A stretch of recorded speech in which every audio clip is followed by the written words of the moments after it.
Okay, this application is known as cut sheet with a carrier. So earlier I had run some film through and I ended up with a partial roll of film.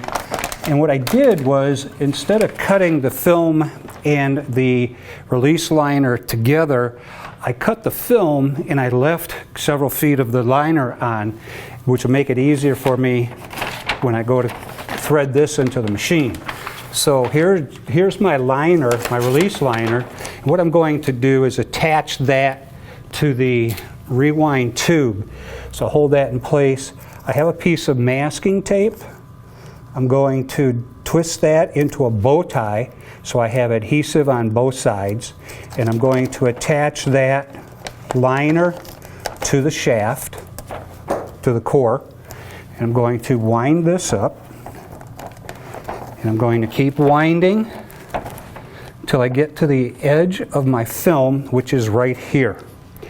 This makes it so much easier for webbing up a machine than having to try to break the end free in the center and all that. So I'll just pull this through like this, let that rest.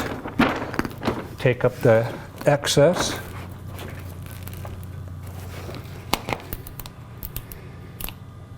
And let that rest on the machine.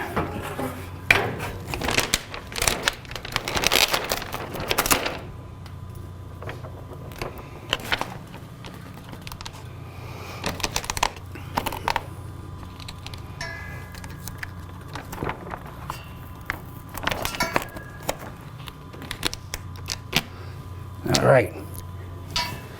Now I'm going to open up this supply shaft cradle, pull the shaft out, and I'm going to load on a roll of craft paper. Some craft papers come with a coating on both sides. Some craft papers come with a coating on one side, and some come with no coating. So you want to pay attention to your manufacturer to see which side there is a coating, if there is any. You want the coated side to go against the roller so that it slips as it's going through the machine. Once I have the craft paper in place, put the shaft back in, lock it with the cradle. Then I'm going to go back behind the idler bar, like this.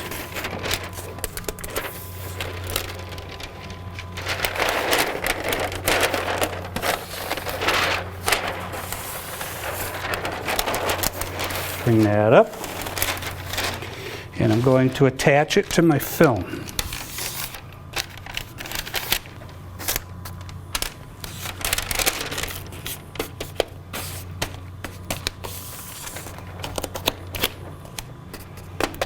Once I have that attached, give myself a little bit of slack, and then I'm going to push this into the center, right between my nip area and those two rollers. What I want to look for is make sure that I have the film nice and flat and tight against the roller, the release liner the same way. I look over here, I want to make sure that I have the film nice, flat, tight against the roller.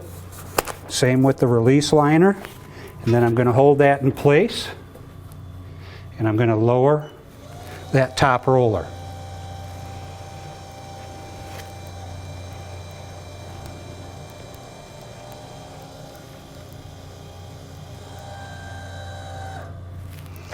Once I have that set, I'm going to go ahead and use my foot pedal to get it started and make sure that everything is coming out the back side.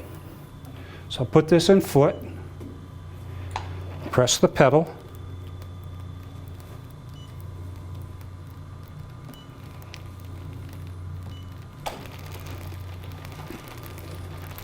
once that starts through, I want to make sure that it's good and tight against that roller. Come around to the back side.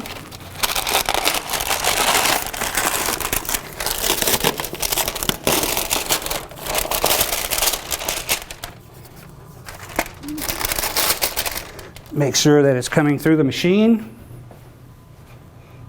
Come back around. I'm going to add a little bit of brake tension to this because I see a little bit of wrinkling going on right here. So I'll add some brake tension. Start that through. I'm going to add a little bit of top brake. Everything's looking good.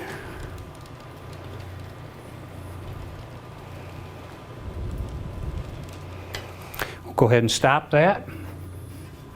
I'm going to lower my feed table. Then I'm going to bring my prints over. And I have my GFP FT60 finishing table to help me. Bring my prints over. Raise my print hold down bar. Slide that up. Get it right close to the nip. Go ahead and close that. Then I'm going to go to run and press the run button.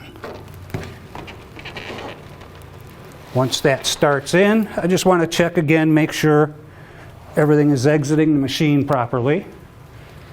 And it looks good. So I will bring my next set of prints up.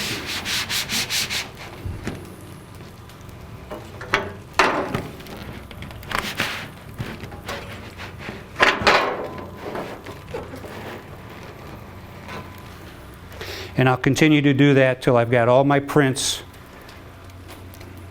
over laminated.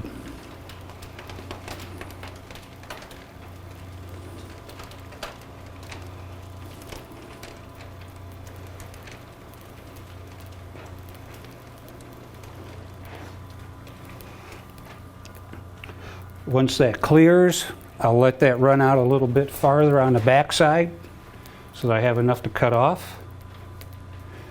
I'll go ahead and press stop.